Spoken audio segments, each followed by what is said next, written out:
نحمدہ و نصلی علی رسولہ الکریم۔ ایک سوال اسلام آباد سے ہمارے پاس ہے کہ مشت زنی کے حوالے سے اسلام کیا کہتا ہے؟ یعنی کچھ لوگ ہوتے ہیں نوجوان خصوصاً، وہ بالخصوص اپنے ہاتھ سے اپنے کو فارغ کرتے ہیں، منی اپنی منی نکالتے ہیں، تو اس کے حوالے سے اسلام کیا کہتے ہیں؟ دیکھیں، مشت زنی یہ حرام ہے اور اس کا کرنے والا لعنت کا مستحق ہے، یعنی اپنے ہاتھ سے خود کو فارغ کر لینا، اپنی منی نکالنا۔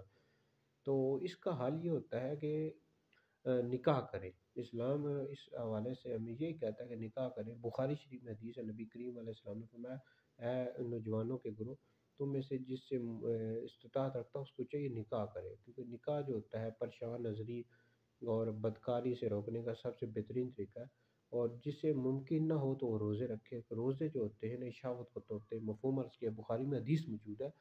تو البتہ یہ کہ اگر آپ کے پاس یعنی اسباب ہیں تو آپ نکاح کریں، اگر اسباب نہیں ہے تو پھر اس صورت میں شہوت کا اگر آپ پر بہت زیادہ غلبہ ہو گیا تو پھر شہوت کی ٹھنڈا کرنے کے لیے، تسکین کے لیے کر سکتے ہیں۔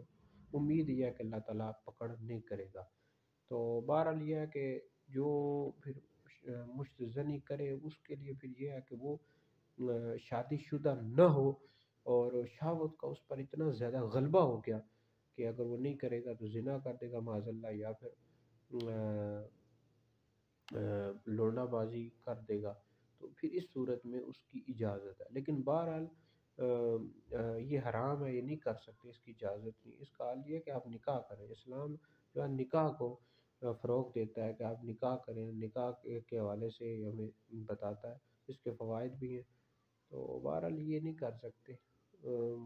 بہت زیادہ ایسا مسئلہ بن گیا کہ اس پر شہوت کا غلبہ ہو گیا تو شہوت کی تسکین کے لیے کر سکتے ہیں، اور اللہ تعالیٰ سے امید یہ ہے کہ اللہ تعالیٰ پکڑ نہیں کرے گا۔